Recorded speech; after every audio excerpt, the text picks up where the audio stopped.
He's gaining on us, on me. The sharp ha of his pant, so near I can almost feel his breath on my neck.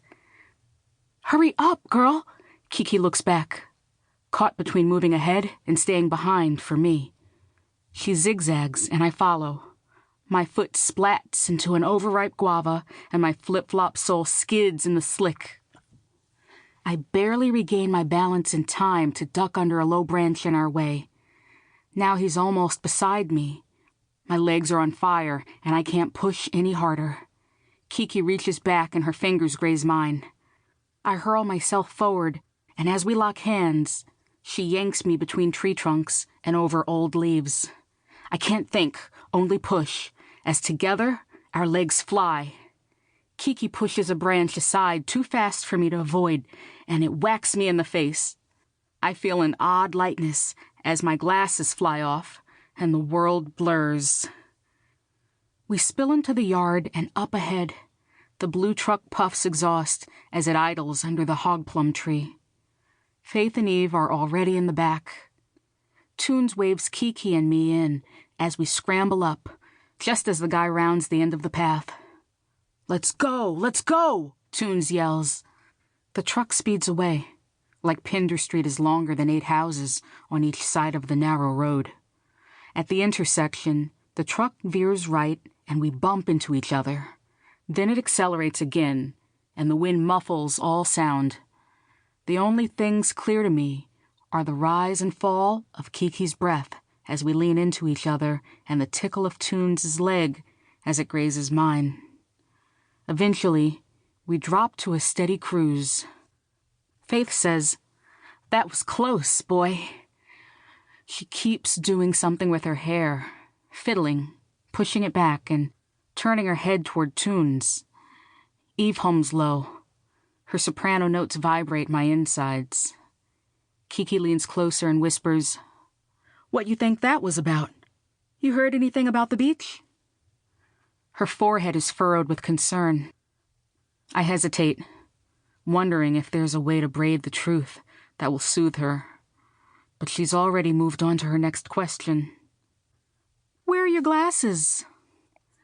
"They got knocked off," I say. "Victim to the chase. We'll go back." The truck slows, then turns around in the middle of the street. My mother would not approve. Not of a 3-point turn on a curve. Not of riding in the back of a truck. Not of being in a car with Angel and her boyfriend. Definitely not of the flutter in my chest and the dampness on my palms when I think about how close Toons is to me. Toons shifts slightly, and now his whole leg presses against mine. Then he leans forward, snatching whatever Faith has been fiddling with on her head, and bats her away as she tries to wrestle it from his grasp. I squint as he settles the thing on his face. Shades. My skin is cool now, where we touched.